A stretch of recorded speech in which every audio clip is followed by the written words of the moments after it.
हाँ भाई, आज एक नया चैप्टर स्टार्ट करेंगे। इसका पूरा परफॉर्मा मैंने यहाँ उतार दिया है। थर्ड बुक का पहला चैप्टर। अब थर्ड बुक के जो पहले 4 चैप्टर है वो बहुत ही सिंपल है। पहले 4 चैप्टर, एक तो फाइनेंशियल स्टेटमेंट है जो आज पढ़ाऊंगा। इसके बाद एक थ्योरी का चैप्टर है कि बैलेंस शीट P&L बनाते हैं, उसके फ़ायदे नुकसान, उसमें से क्वेश्चन कभी आता है कभी नहीं भी आता है, क्योंकि बिल्कुल ही एक दिन का चैप्टर है। फ़ायदे नुकसान इतना अकाउंट्स पढ़ने के बाद ये पढ़ाऊँ मैं तुम्हें फ़ायदे क्या है और नुकसान क्या है। फिर थर्ड चैप्टर पढ़ेंगे common size statement, fourth chapter comparative statement. ये दोनों स्टेटमेंट में परसेंटेज निकालनी है बस। तो ये 4 चैप्टर मुश्किल से 10 दिन के हैं, 10 दिन भी मैंने ज़्यादा बताया है। और फिर लास्ट के 2 चैप्टर बचेंगे आपके, रेशो और कैश फ्लो, एंड कोर्स आपका कंप्लीट। तो फिर जो टाइम लगेगा वो रेशो और कैश फ्लो में लगेगा। इन 4 चैप्टरों में 10 दिन से ज़्यादा नहीं लगते हैं कभी भी, 10 दिन भी ज़्यादा बता रहा हूँ मैं आपको। अब सुनो मेरी बात, ये चारों चैप्टर की जो थीम है, और इसके बाद कैश फ्लो रेशो भी पढ़ाऊंगा, उसके अंदर ये बैलेंस शीट बहुत काम आएगी। तो आज ये 4 चैप्टर का साथ में ही चलता हूँ मैं, इन चारों को एक ही मानता हूँ मैं। ये यूनिट वाइज भी एक ही दे रखे हैं आपको। ये चारों चैप्टर मिला के आपके 8 नंबर के हैं। तो 4-4 नंबर के 2 क्वेश्चन किसी भी 2 में से आ जाते हैं, और किसी 2 में से बिल्कुल भी नहीं आता। आज तक तो ऐसा ही हुआ है। तो ये चारों चैप्टर मिला के कितने के? 8 के। लेकिन 8 नंबर का ये मतलब नहीं है चारों 2-2 नंबर में आएंगे। इन चारों में से किसी 2 चैप्टर में 4-4 नंबर के क्वेश्चन आते हैं, और चारों के चारों इजी चैप्टर है। 8 नंबर बोनस है बोर्ड की तरफ से आपको, बोनस बिल्कुल थाली में पिरोस के दे दिए हैं 8 नंबर। किसी शायद ही कोई बच्चा ऐसा बचता होगा जिसको ये 8 नंबर पूरे ना आए, सबको आएंगे। इसके बाद रेशो पढ़ाऊंगा, वो 4 नंबर का ही है बस, 4 या 5 नंबर का। और उसके बाद 7 नंबर का कैश फ्लो आएगा आपको, और ये 20 नंबर की पूरी बुक समाप्त। तो जो लास्ट चैप्टर है कैश फ्लो, सबसे ज़्यादा वेटेज उसी का है। चलो बच्चों, इस चैप्टर का नाम है फाइनेंशियल स्टेटमेंट। तो इस चैप्टर में मैं आपको 3 चीज़ें बताऊँगा, 3 चीज़ें। सबसे पहले तो फाइनेंशियल स्टेटमेंट की डेफिनेशन, मतलब ये डेफिनेशन उन 3 चीज़ों में से नहीं है, ये डेफिनेशन तो ऐसे ही बता रहा हूँ कि अगर आपसे कोई पूछे what do you mean by financial statement, अभी कोई इनकम टैक्स का छापा पड़ा, या बैंक वालों ने कहा लाओ आपके फाइनेंशियल स्टेटमेंट लेकर आओ, ठीक है, या इनकम टैक्स वालों ने कहा लाओ आपके फाइनेंशियल स्टेटमेंट दिखाओ, या चलो इतना दूर नहीं जाते, कोई भी हमारे इन्वेस्टर ने पूछ लिया हमसे कि भाई साहब हम आपकी कंपनी में पैसा लगाते हैं, आपके फाइनेंशियल स्टेटमेंट तो बताओ। तो what do you mean by financial statement? तो फाइनेंशियल स्टेटमेंट मतलब 4 चीजें, बोलना मेरे साथ। Balance sheet, statement of P&L, notes to account, और कैश फ्लो स्टेटमेंट। CFS मतलब क्या? Cash flow statement. तो कोई भी आपसे पूछे व्हाट इज फाइनेंशियल स्टेटमेंट, तो आप ये 4 चीजें बोल के आओ। एक और चीज आती है लेकिन वो आपको अभी समझ में नहीं आएगी क्या है, तो आपको ये 4 चीजें याद रखनी है। क्या क्या? Balance sheet, statement of P&L मतलब P&L, नोट्स टू अकाउंट, और कैश फ्लो स्टेटमेंट। ये 4 चीजें किस में आती है? फाइनेंशियल। तो कोई अगर हमसे पूछे कि व्हाट इज फाइनेंशियल स्टेटमेंट, तो आप बोलोगे ये 4 चीजें। बड़े दिनों बाद आए हैं बेटा, वीडियो देखते थे घर पे? हाँ, डिवेंचर में तो एक दिन भी नहीं आए, शायद शेयर्स में भी एक दिन भी नहीं आए। 1.5-2 महीने बाद आई है ना, तो कब आई है? देखी थी डिवेंचर, पूरा देखा है नहीं देखा, या उड़ा दिया पूरा भगवान भरोसे? नहीं। कॉपी वॉपी लेके आए हो आज? तो कल लेकर आना कंपनी की कॉपी, शेयर्स और डिवेंचर दोनों, ठीक है? मेरी जो मर्जी आएगी वो चेक करूंगा, शेयर्स और डिवेंचर दोनों, समझ गए ना? अब आपको पता ही है, आप पार्टनरशिप के खूब सारे टेस्ट दे चुके हो, हर चैप्टर के 3-3। तो अब किसके टेस्ट चलेंगे तुम्हारे? कंपनी के। शेयर्स के आएंगे 3 टेस्ट, डिवेंचर के आएंगे 2 टेस्ट, 5 टेस्ट आने वाले हैं आपकी तरफ, ठीक है? चलो, मेरे पास आपकी कोई कॉपी नहीं है ना? ह्यूमन कैपिटल की तो चेक हो गई है, अंदर ही पड़ी है। और रिजोल्यूशन फर्स्ट तो कब की चेक हो गई यार? मार्क्स अपलोड हो गए? अरे यार चलो लेके जाना, अभी जाना मत, याद दिलाना। आओ टॉपिक पे आते हैं वापस। तो फाइनेंशियल स्टेटमेंट का मतलब है balance sheet, P&L, notes to account और कैश फ्लो स्टेटमेंट। अब इस चैप्टर में मैंने अभी तुम्हें कहा 3 चीजें पढ़ाऊंगा मैं आपको। एक बैलेंस शीट का पूरा फॉर्मेट, उसमें नोट्स टू अकाउंट आ ही जाएगा, और एक P&L का पूरा फॉर्मेट, सिर्फ फॉर्मेट। अब फॉर्मेट के साथ इनकी फिगर्स नहीं है, ऐसा नहीं पूरी बैलेंस शीट बनाने को आए, पूरी बैलेंस शीट तो CA फाइनल में आती है। अभी आप कैसे बनाओगे इतनी बड़ी बैलेंस शीट पूरी? क्योंकि कंपनी की बैलेंस शीट है, मजाक थोड़ी है। इसमें हेड में जमानी पड़ती है, एडजस्टमेंट करने पड़ते हैं। आपने अभी कंपनी पूरी पढ़ी भी नहीं है, सर पढ़ तो ली, आपने सिर्फ पढ़ा issue of share, issue of debenture, बस और कुछ नहीं पढ़ा।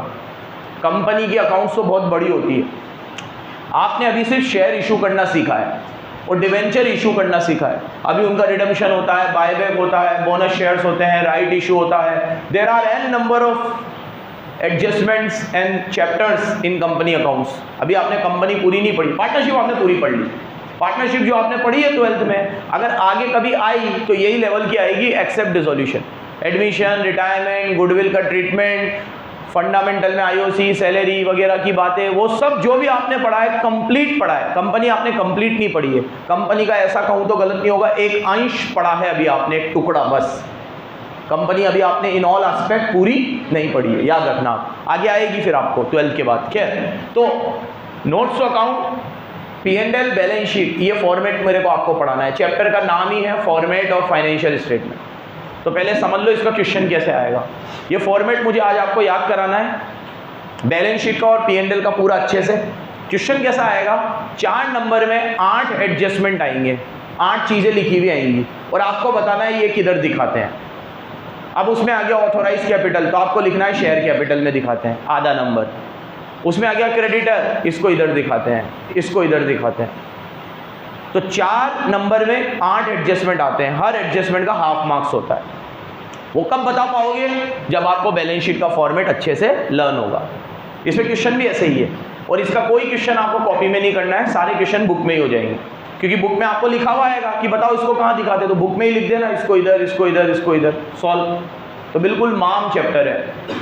लेकिन 2 दिन मुझे अच्छे से सुनना, आज और कल, जब मैं पूरा फॉर्मेट अच्छे से लर्न कराऊँ। आज पूरी बैलेंस शीट का फॉर्मेट लर्न कराऊंगा, कल किसका कराऊंगा, P&L का। समझ गए? तो 3 चीजें बोली मैंने, एक तो बैलेंस शीट का फॉर्मेट, एक P&L का। एक कंसेप्ट और जुड़ा है अभी 2-3 साल पहले ही, ऑपरेटिंग साइकिल का कंसेप्ट, कि बिजनेस में ऑपरेटिंग साइकिल का मतलब क्या होता है। तो उस पर से भी अभी, क्योंकि 3-4 साल पहले ही जुड़ा है, तो उस पर से भी क्वेश्चन आने के चांस।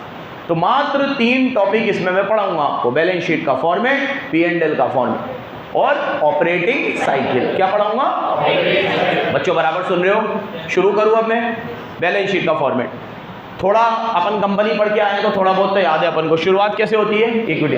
ये भी मैं आपको बता चुका हूं कि इसका फॉर्मेट जो है हॉरिजॉन्टल बनता है, वर्टिकल सारी चीजें। जैसे अपन नॉर्मली पार्टनरशिप में तो कैसे बनाते हैं, लायबिलिटी अमाउंट, एसेट अमाउंट। यहाँ ऐसे नहीं बनता, यहाँ सारी लायबिलिटी एक साथ, फिर नीचे सारी एसेट एक साथ। यहाँ पे ऐसे वर्टिकली नहीं बनता, कैसे बनता है, हॉरिजॉन्टल। कैसे बनता है, हॉरिजॉन्टल।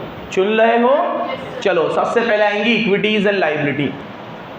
कंपनी की लायबिलिटी 3 प्रकार की होती है। मेरा पूरा फोकस रहेगा, लर्न भी मैं आपको यहीं करा दूं। कंपनी की लायबिलिटी 3 प्रकार की होती है, एकदम टिप्स पे फॉर्मेट याद हो जाना चाहिए। आज के बाद आप 12th के बाद जब भी अकाउंट्स पढ़ोगे तो ज़्यादातर आपको कंपनी की ही बैलेंस शीट बनाने को आएगी बड़ी क्लासों में। अब वो वाली बैलेंस शीट जो आप बनाते हो, लायबिलिटी अमाउंट, एसेट अमाउंट, वो जमाने खत्म हो गए अब, ठीक है। अब वो आप आगे चल के जॉब भी करोगे, कोई कोर्स करोगे, कोई कोर्स करने के बाद जॉब करोगे, तो जॉब कहाँ करोगे, कॉर्पोरेट्स में। कहाँ करोगे? देखिए, ऐसा तो होगा नहीं ना कि आप पूरा CA कर लिया, MBA कर लिया, उसके बाद यहाँ मेवालाल की दुकान पे लग गया आप अकाउंटेंट, ठीक है, ऐसा थोड़ी होगा। तो आप जॉब कहाँ करोगे, कंपनीज में जॉब करोगे, ठीक है। पहला तो यही रहेगा, या कोई LLP में जॉब करोगे, ठीक है, या खुद का बिजनेस करोगे। तो जो भी आप काम करोगे वो कंपनी के इर्द गिर्द ही घूमेगा। तो इसीलिए कंपनी की बैलेंस शीट हमारे लिए जानना बहुत ज़रूरी है कि इनका परफॉर्मा कैसे होता है। चलो, सबसे पहले आता है इसमें शेयर होल्डर्स फंड। क्या आता है? Share holders fund. कंपनी की लायबिलिटी 3 हिस्सों में बटी हुई है। पहला हिस्सा है शेयर होल्डर फंड, वो पैसा जो कंपनी को किसको चुकाना है, शेयर होल्डर। अब अगर कंपनी शेयर होल्डर को पैसे चुकाएगी तो क्या चुकाएगी, शेयर कैपिटल और रिजर्व से सरप्लस। क्यों? क्योंकि कंपनी ने जब शेयर इशू करे तो कंपनी के लिए लायबिलिटी है, तो कंपनी को शेयर होल्डर को चुकाना है वो पैसा। तो कंपनी की पहली लायबिलिटी क्या है, शेयर कैपिटल, और दूसरा रिजर्व से रिजर्व एंड सरप्लस। क्यों? क्योंकि जितना भी पैसा कंपनी के पास रिजर्व एंड सरप्लस में पड़ा है वो सब कंपनी का नहीं है, शेयर होल्डर का है। आज एक बात बताओ, इस कोचिंग में जो भी रिजर्व्स है, जो भी प्रॉफिट्स है, उस पे किसका अधिकार है, पार्टनर्स का। ओनर का, कंपनी के ओनर कौन होते हैं? Share holders. तो कंपनी के रिजर्व पे किसका हक होना चाहिए? तो शेयर होल्डर फंड में दो चीज आती है, शेयर कैपिटल, समझ गए? अब देखो इसका वर्किंग नोट बनेगा, notes to account 1, notes to account 2। अब शेयर कैपिटल तो मैं तुम्हें बता चुका क्या क्या आता है उसमें। पहले क्या आती है? ऑथोराइज, फिर क्या आती है? इशू, फिर subscribed and fully paid, subscribe but not. अब ये इतना बड़ा टाइम पास आदमी है कि ये इसने कंपनी में पढ़ा दिया ना वहाँ, फिर भी इसने यहाँ पे 4-5 क्वेश्चन जबरदस्ती बैलेंस शीट के दे रखे हैं जो तुम्हें पहली फुर्सत में काट देना है, क्योंकि वो अपन ने उधर पढ़ लिया। क्या आता है शेयर कैपिटल में? Authorise share capital, issued share capital, subscribe and fully paid, subscribe but not fully paid. उसमें ये भी तुम्हें याद है, लेस होता है कॉल्स इन अरियर, ऐड होता है शेयर फॉरफीट। और इसके बेहतरीन क्वेश्चन भी अपन करके आए हैं। कॉल्स इन अरियर फिर रिवाइज करा देता हूँ। कॉल्स इन अरियर माइनस कब होता है? जब कोई बंदा पैसे ना दे और उसके शेयर फॉरफीट ना हो। और शेयर फॉरफीचर ऐड कब होता है? जब कोई बंदे के शेयर आपने फॉरफीट कर लिए हो, री इशू ना करे हो। याद है ना? क्योंकि अगर आपने किसी के शेयर फॉरफीट कर लिए और बाद में री इशू भी कर दिए तो वो पैसा तो कैपिटल रिजर्व में चला जाता है। किस में चला जाता है? फिर वो बैलेंस शीट में ऐड। तो हमें बैलेंस शीट में याद है ना 3 चीजें, कॉल्स इन अरियर लेस होता है, शेयर फॉरफीचर ऐड होता है, सब याद है? तो शेयर कैपिटल के बारे में हमें कुछ भी नहीं पढ़ना, ये सब हमने कंपनी में पढ़ लिया। सेकंड नंबर पे आते हैं रिजर्व से। रिजर्व एंड सरप्लस में सारे रिजर्व आएंगे। तबीयत खराब है बेटा? सारे तरह के रिजर्व्स आएंगे। कौन से reserve? General reserve, P&L, capital reserve, जिसके भी आगे रिजर्व आ जाए, contingency reserve, workman compensation reserve, investment fluctuation reserve, जिस सिक्योरिटी प्रीमियम, ये सब चीजें किसमें दिखानी है आपको? अब आपको क्वेश्चन कैसा आएगा? इतना माम क्वेश्चन आएगा, how will you deal with the following items, और पहले नंबर पे लिखा हुआ आएगा सिक्योरिटी प्रीमियम। तो आपका आंसर होगा, कहाँ दिखाते हैं इसे? और मेन हेडिंग, अगर आपने सिर्फ रिजर्व एंड सरप्लस लिख दिया तो नंबर नहीं मिलेंगे, मेन हेडिंग भी लिखनी पड़ेगी। मेन हेडिंग क्या है? तेज बोला करो, सुनाई नहीं देता। और सब हेडिंग क्या है? अब मैं आपसे पूछूं, ऑथोराइज कैपिटल को कहाँ दिखाते हैं? Share capital. मेन हेडिंग, सुन रहे हो सब लोग? इसमें कुछ लॉजिक वॉजिक नहीं है, फॉर्मेट है बस। क्या है? अब आप लोगों को जब पार्टनरशिप पढ़ाई जाती है तो आप उसमें लैंड एंड बिल्डिंग पहले लिख दो, फिर कैश लिख दो। कोई कुछ बोलेगा तुम्हें? नहीं। कैश पहले लिख दो, लैंड एंड बिल्डिंग बाद में लिख दो, कोई कुछ बोलेगा? नहीं।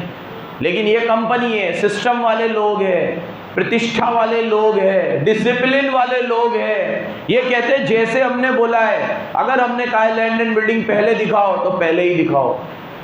आप रिजर्व एंड सरप्लस को ऊपर लिख दो और शेयर कैपिटल को नीचे लिख दो, नहीं चलेगा। कंपनी की बैलेंस शीट है तो इसमें याद ही क्या करना है हमें? फॉर्मेट, सिमेट्री कैसे रहेगी, हर चीज प्रॉपर्ली उसके हेड में आनी चाहिए, उसके सब हेड में आनी चाहिए। बाकी इसमें कुछ नया थोड़ी हो जाएगा। लाइबिलिटी है तो लाइबिलिटी में ही आएगा, एसेट है तो एसेट में ही आएगा। सीक्वेंस याद करना है बस कि कौन सी चीज किसके अंदर शो करनी है। सुन रहे हो बराबर? तो पहली लाइबिलिटी हो गई शेयर होल्डर्स फंड। क्या हो गई? जिसमें 2 आती है, शेयर कैपिटल और इसका फोटो ले लेना अभी बराबर, घर पे आके उतार लेना। दूसरी लाइबिलिटी आती है नॉन करंट लाइबिलिटी। कौन सी लाइबिलिटी? अब कंपनी को सबसे पहले तो शेयर होल्डर को पैसे देने थे, अब सिर्फ शेयर होल्डर को ही थोड़ी देने हैं, बाहर वाले लोगों को भी पैसे देने हैं। तो जो बाहर वाले लोगों को पैसे देने हैं उसे हमने 2 हिस्सों में बांटा है, नॉन करंट और करंट। जिनको हम 1 साल के बाद पैसा चुकाएंगे वो नॉन करंट, और जिनको हम 1 साल के अंदर अंदर पैसा चुका देंगे वो करंट। 1 साल के अंदर अंदर चुका देंगे करंट लाइबिलिटी, और 1 साल के बाद चुकाएंगे नॉन करंट लाइबिलिटी। अब नॉन करंट लाइबिलिटी में 4 हिस्से हैं, बराबर सुनना, चारों को समझा रहा हूँ। पहले है लॉन्ग टर्म बोरोइंग। क्या है? Long term borrowing. इसमें वो पैसा है जो हमने बाहर वालों से उधार मांगा है, जैसे लोन आएगा, इसमें डिबेंचर्स आएंगे। क्या आएंगे? Loan, debenture, mortgage loan. Mortgage loan मतलब कोई चीज गिरवी रखी है, मतलब हर प्रकार के लोन आएंगे इसमें। और लॉन्ग टर्म प्रोविजन में वो प्रोविजन आएंगे जो हम 1 साल के बाद के लिए आज से ही बना रहे हैं, मतलब उसकी लायबिलिटी 1 साल बाद आएगी। इसमें आएगा प्रोविजन फॉर डेप्रिसिएशन, क्योंकि आज मैं डेप्रिसिएशन लगा रहा हूँ, कि एक साल में यूज हुआ मेरा एसेट, फिर अगले साल फिर यूज होगा, फिर यूज होगा, जब तक एसेट चलेगा डेप लगता रहेगा, तो ये प्रोविजन फॉर डेप्रिसिएशन इसमें आएगा। और आएगा प्रोविजन फॉर वारंटी, जैसे जो कार वाली कंपनी होती है वो आपको कार के साथ 4 सर्विस 5 सर्विस फ्री दे देती है। वो सर्विस आप कल के कल थोड़ी कराने आओगे, वो तो आप बाद में कराने आओगे, लेकिन कंपनी उसका प्रोविजन पहले ही बना लेती है, तो वो प्रोविजन भी इधर आएगा। तो मेरी तरफ लॉन्ग टर्म प्रोविजन में क्या क्या आएगा? पहला प्रोविजन फॉर डेप्रिसिएशन, फिर provision for warranty, very good, फिर प्रोविजन फॉर रिपेयर। अगर रिपेयर 1 साल से ज़्यादा के लिए आप बना रहे हो तो मतलब आप ये समझ लो कोई भी प्रोविजन जो आप 1 साल से ज़्यादा के लिए बना रहे हो तो वो लॉन्ग टर्म में आएगा, और जो 1 साल से कम के लिए बना रहे हो वो शॉर्ट टर्म में आएगा। ठीक है, तो यहाँ प्रोविजन आ गए। ये आपके कोर्स में नहीं है, मैंने ऐसे ही लिखा है, फॉर्मेट में था। तो DTL, डेफर्ड टैक्स लायबिलिटी, ये टैक्स से रिलेटेड है। तो अभी आपने टैक्स ही नहीं पढ़ा है तो ये कहाँ से आपको समझ में आएगा? आपकी बुक में भी लिखा हुआ है, नॉट इन सिलेबस। बस आप अभी याद रखना, deferred tax liability.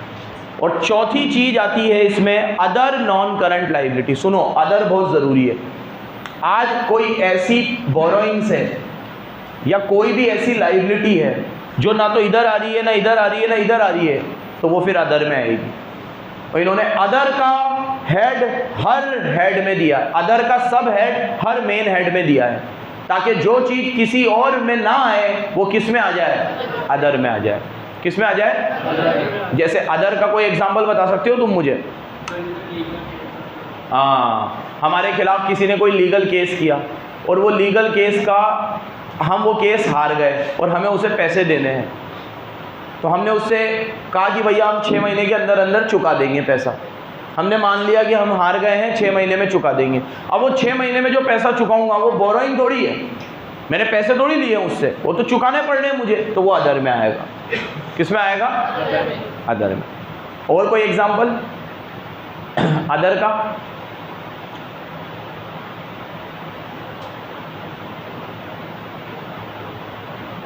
Outstanding expense आ सकता है इधर, कौन बोला? वेरी गुड, करंट में आएगा वो, क्योंकि आउटस्टैंडिंग मतलब बकाया खर्चे, और आउटस्टैंडिंग नॉर्मली 1 साल, लेकिन अगर कोई लायबिलिटी 1 साल से ज़्यादा बकाया है तो फिर वो नॉन करंट में आएगा। किस में आएगा? हर चीज़ में याद रखना, हर वो लायबिलिटी जो 1 साल में चुकानी है वो करंट में आएगी, जो 1 साल के बाद चुकानी है वो। अभी CA इंटर के एग्ज़ाम में, CA इंटर में, फाउंडेशन में नहीं, CA इंटर में ये फॉर्मेट आता है पूरा, और इसका एक क्वेश्चन आता है, मतलब ये उधर भी आता है, तो सेम यही चैप्टर। एक क्वेश्चन आया है 1 नंबर में कि डिवेंचर्स मैच्योर्ड, डिवेंचर मैच्योर हो गए बट नॉट पेड, अभी तक पे नहीं हुए, कहाँ आएंगे? पहला ऑप्शन ऑब्जेक्टिव आता है वहाँ 30 नंबर का, CA में 30 नंबर का पेपर ऑब्जेक्टिव होता है और 70 का सब्जेक्टिव होता है। तो ऑब्जेक्टिव में आया ये current liability, current asset, non current liability, non current asset.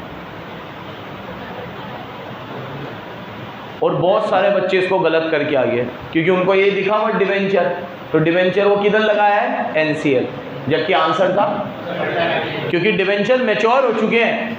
Mature मतलब अगर आज मान लो मेरे को डिवेंचर में 5 साल में पैसा देना था तो 5 साल हो चुके हैं, बस मैंने अभी दिए नहीं है, तो नियर बाय फ्यूचर में दे ही दूंगा मैं। तो इसकी नेचर नॉन करंट हुई कि करंट हुई? अगर मैं कह रहा हूं मैं तुम्हें नियर बाय फ्यूचर पैसे दे दूंगा, तो 1 साल में दूंगा कि 5 साल में दूंगा? 1 साल तो मैंने ज़्यादा बता दिया मैं तो साल भर के अंदर अंदर ही दे दूंगा। तो इसका आंसर क्या था?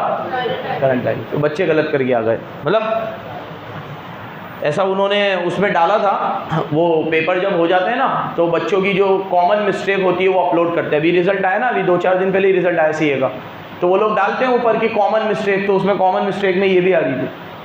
ऑल ओवर इंडिया में बच्चे पेपर दे रहा है और देखो ये 12th क्लास की चीज़ है, उसमें कॉमन मिस्टेक में आ रही है ये चीज़ कि मैक्सिमम बहुत सारे बच्चों ने इसे किसमें लगा दिया? NCL।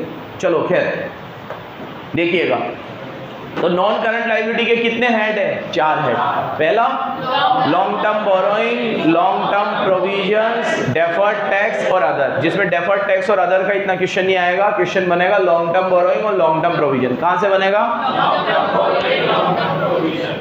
बैलेंस शीट का फॉर्मेट पढ़ा रहा हूँ बच्चों में तुम्हें। सबसे पहले नंबर पे आती है शेयर होल्डर फंड, दूसरे नंबर पे आती है non current liability. Share holder fund में 2 होते हैं, शेयर कैपिटल, रिजर्व, और एनसीएल में 4 होते हैं, लॉन्ग टर्म बोरोइंग।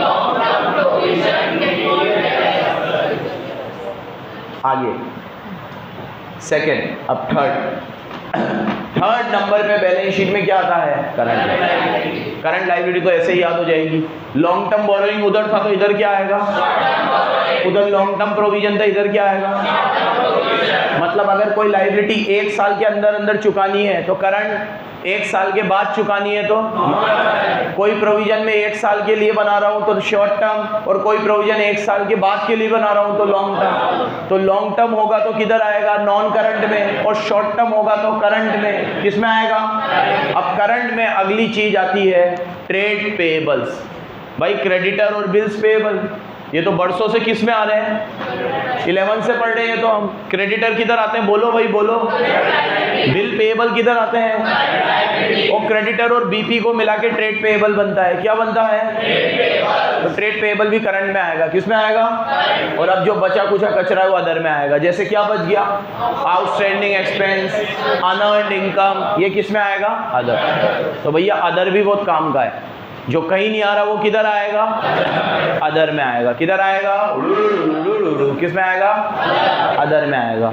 ये लायबिलिटी पूरी हुई। एक बार यहाँ देखो, लायबिलिटी 3 चीज़ों से मिलके बनी है, shareholder fund, non current liability, current liability. तुम लोग बोलो तेज।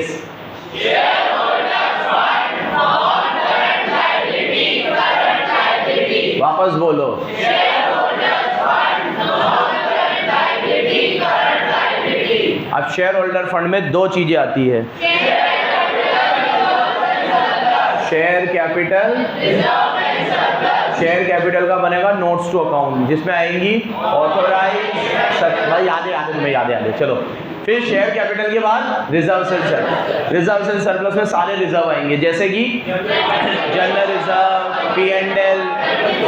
P&L, SPR, capital reserve, WCR, IFR। Very good. चलो यहाँ देखो, सामने देखते रहना।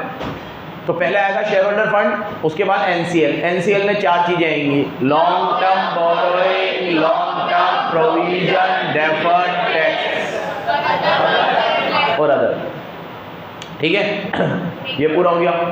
इसके बाद आएगी करंट लायबिलिटी। करंट लायबिलिटी में क्या आएगा? जोड़े से याद रखना, लॉन्ग टर्म बोरोइंग इधर, short term, long term provision इधर, शॉर्ट टर्म प्रोविजन इधर, डेफर्ड टैक्स इधर, ट्रेड पेएबल इधर, अदर इधर भी, अदर, जिसकी कोई मदद नहीं है वो अदर में। ठीक है, जिसका कोई हेड नहीं है, वो सब चीजें किस में आएंगी? अदर। सामने देखिएगा, ये तो लायबिलिटी बनाई। अब एसेट साइड, एसेट और सिंपल है। एसेट में 2 ही हेड है, नॉन करंट एसेट और फिर जल्दी सुन लो। नॉन करंट एसेट में सबसे पहले आएगा पीपी मतलब फिक्स एसेट। क्या? अब फिक्स एसेट में टेंजिबल भी होती है, इंटेंजिबल भी होती है। कौन सी होती है? टेंजिबल में तो land, building, plant, machine, furniture, fixture. बोलो। Land, building, plant, machine, furniture, fixture. तेज बोलो। Land, building, plant, machine, furniture, fixture. एक और बार, land, building, plant, machine, furniture, fixture. बड़ी एसेट जिसे हमने बेचने के लिए नहीं खरीदा है, जिसे हमने अपने बिजनेस में यूज करने को खरीदा है। ठीक है, जैसे मेरा ये बोर्ड किस में आएगा? ये पीपी की फुल फॉर्म बता दूं, प्रॉपर्टी प्लांट एंड इक्विपमेंट। क्या फुल फॉर्म है? Property plant and equipment. बच्चे इसे फिक्स एसेट बोलते हैं, और जो बड़े प्रोफेशनल लोग हैं, हाईली एजुकेटेड लोग हैं, एलाइड ग्रुप है, वो पीपी बोलते हैं इसे। क्या बोलते हैं? तो तुम किस में आते हो? छोटे लोगों में कि बड़े लोगों में? तो तुम क्या बोलोगे? PP, property plant and equipment. और बचपन में इसे कहते थे हम फिक्स एसेट। कौन सी एसेट? ये 2 होती है, टेंजिबल, इंटेंजिबल। कौन सी? टेंजिबल में तो land, building, plant, machine, furniture, fixture. बोलो। Land, building, plant, machine, furniture, fixture. Land, building, plant, machine, furniture, ये सब पीपी में, टेंजिबल में आएगा। इंटेंजिबल में गुडविल, पेटेंट, ट्रेडमार्क, कॉपीराइट। बोलो। फिर बोलो, फिर बोलो, ठीक है। तो ये दोनों मिलाकर हमारी पीपीई कहलाती है, पीपीई के अंदर आती है। तो पीपीई में हमारी टेंजिबल एसेट्स भी आती है और हालांकि तुम सीए इंटर वगैरह में पढ़ोगे कि जो पीपीई का अकाउंटिंग स्टैंडर्ड है AS 10, वो पीपीई में सिर्फ टेंजिबल एसेट्स को लेता है। इनटेंजिबल एसेट्स के लिए अलग अकाउंटिंग स्टैंडर्ड है, अकाउंटिंग स्टैंडर्ड 26 AS 26, जिसमें अपन ने गुडविल की भी बात करी। तो वैसे दोनों, लेकिन यहाँ फॉर्मेट में दोनों किस में दे रखे हैं, पीपीई में, फिक्स एसेट में। तो ये टेंजिबल भी है, इंटेंजिबल भी है। चलो फिर अगली एसेट आती है नॉन करंट इन्वेस्टमेंट। अब ये जितना भी लैंड, बिल्डिंग, गुडविल, ये तो मेरी एसेट है ही। उसके साथ साथ मान लो मैंने शेयर्स में पैसा लगा रखा है, म्यूचुअल फंड में पैसा लगा रखा है, FD करा रखी है, तो ये भी मेरा इन्वेस्टमेंट है। प्लॉट खरीद रखा है, कोई फ्लैट खरीद रखा है, ये भी मेरी एसेट है। इसे लेंगे नॉन करंट इन्वेस्टमेंट। वो इन्वेस्टमेंट आएगी जो 1 साल के बाद ही बेचूंगा, अभी नहीं बेचूंगा, वो नॉन करंट है। और जो 1 साल में बेच दूंगा वो शॉर्ट टर्म है। तो ये लॉन्ग टर्म इन्वेस्टमेंट्स आएंगी। इसमें कौन सी इन्वेस्टमेंट आएंगी? नॉन करंट इन्वेस्टमेंट भी बोल सकते हो, लॉन्ग टर्म भी बोल सकते हो। क्या बोल सकते हो? तीसरे नंबर पे आएगा इसमें लॉन्ग टर्म एडवांसेस। अभी मान लो मैंने किसी दोस्त को 5 लाख रुपए उधार दे रखे हैं, तो मैंने किसी दोस्त को 5 लाख रुपए उधार दे रखे हैं, तो वो मेरे लिए एसेट है कि लायबिलिटी है? बोलो ना। ले थोड़ी रखे हैं उससे, उसको उसे दिखाएंगे लॉन्ग टर्म एडवांस में। किस में दिखाएंगे? लेकिन याद रखना लॉन्ग टर्म तभी आएगा जब मैं उसे 1 साल बाद लूंगा उससे। अगर मैंने, जैसे मैं मेरे किसी दोस्त को पैसे देता हूं तो 2-3 महीने के लिए ही देता हूं, तो वो मेरे लिए होगा शॉर्ट टर्म एडवांस। क्या हो गया?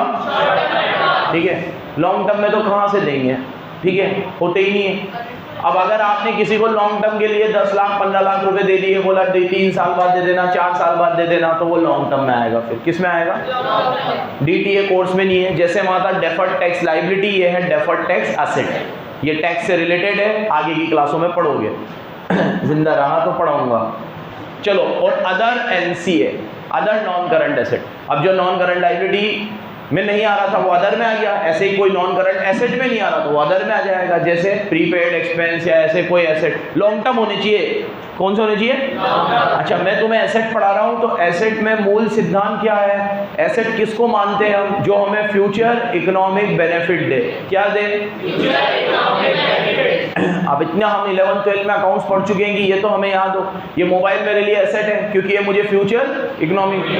लेकिन मैं वर्षा को सैलरी दे रहा हूँ, वो एसेट नहीं है मेरी, क्योंकि उसका बेनिफिट मुझे 1 महीने ही मिलेगा।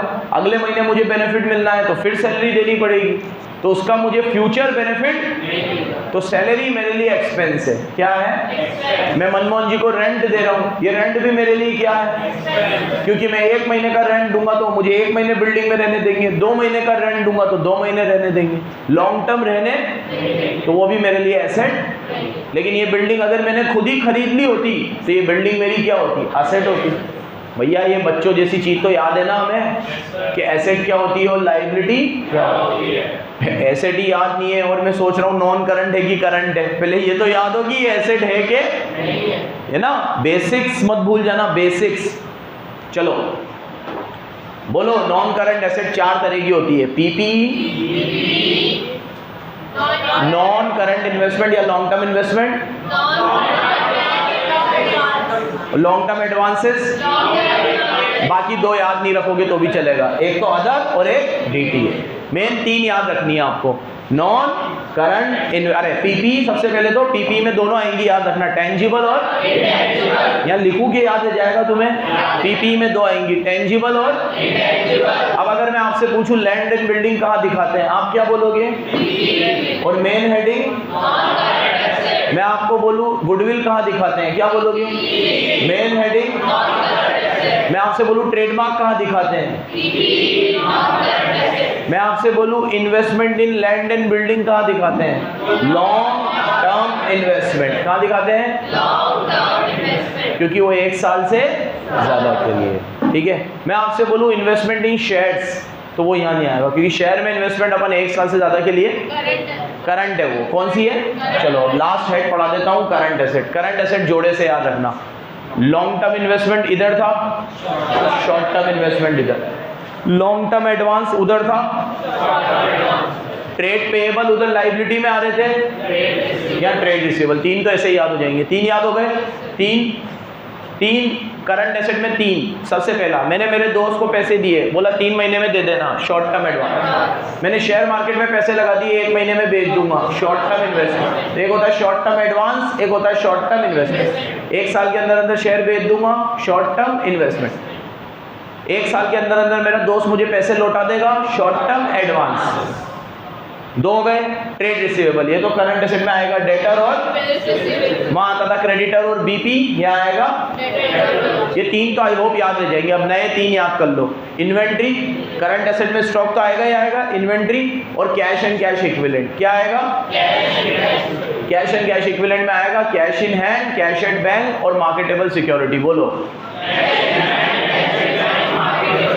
कैश इन हैंड जो मेरे पास पड़ा हुआ है, कैश एट बैंक जो बैंक में पड़ा हुआ है, और मार्केटेबल सिक्योरिटी मतलब वो एसेट जो मैं 1 साल के अंदर अंदर बेच दूंगा, या जो कैश ही है, मतलब ये मान लो बेच नहीं दूंगा, कैश ही है। जैसे गोल्ड पड़ा हुआ है, कैश ही मानो आप उसे, सिल्वर पड़ा हुआ है, कैश ही मानो, म्यूचुअल फंड कैश ही है। मार्केटेबल सिक्योरिटी मतलब हाईली लिक्विड एसेट। क्या? हाईली लिक्विड एसेट, जो बिल्कुल कैश जैसा ही है। क्या है? एक बात बताओ, एक सुर में जवाब देना। आज मेरी जेब में 10 ग्राम गोल्ड पड़ा है, मेरी जेब में पड़ा नहीं है। अगर मेरी जेब में 10 ग्राम गोल्ड पड़ा है तो मैं ये मान सकता हूँ मेरी जेब में 82,000 रुपीज़ है। ठीक है, समझ ही गए होंगे क्यों? ठीक है, आसमान छू रहा है। ठीक है, तो आपकी जेब में गोल्ड है मतलब आपकी जेब में पैसे हैं, बिल्कुल है ना? तो इसे बोलते हैं मार्केटेबल सिक्योरिटीज। क्या बोलते हैं? इसे भी अपन कैश में ही दिखाते हैं। किस में दिखाते हैं? जल्दी बोलो मेरे साथ। कैश एंड कैश इक्विवेलेंट में 3 चीज आएंगी, cash in hand, cash at bank, marketable securities. बोलो यार, बोलो बोलो बोलो बोलो। ठीक है, 5 चीजें हो गई, बाकी छठा तो आपको बताइए अदर। अब जो इधर नहीं आया, प्रीपेड एक्सपेंस अदर में आ जाएगा, अक्रूड इनकम अदर में आ जाएगा। तो अदर में क्या क्या आ जाएगा? जो बच गया हो, जैसे कि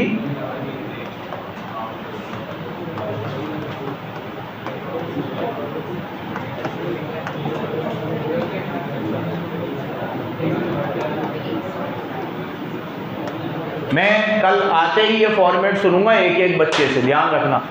तो यहाँ देखो, एसेट 2 प्रकार की थी, एक बार लास्ट टाइम देख लो। Non current, current. Non current में 5 हेड थे शायद, जिसमें से 2 काम के नहीं थे, 3 काम के हैं। एक तो पीपी, एक लॉन्ग टर्म इन्वेस्टमेंट, एक लॉन्ग टर्म एडवांस। बोलो। PP, land, building, plant, machine, goodwill, debtor, cash. ये सब तो किस में आ गया? कैश नहीं, ये सब किस में आ गया? पीपी।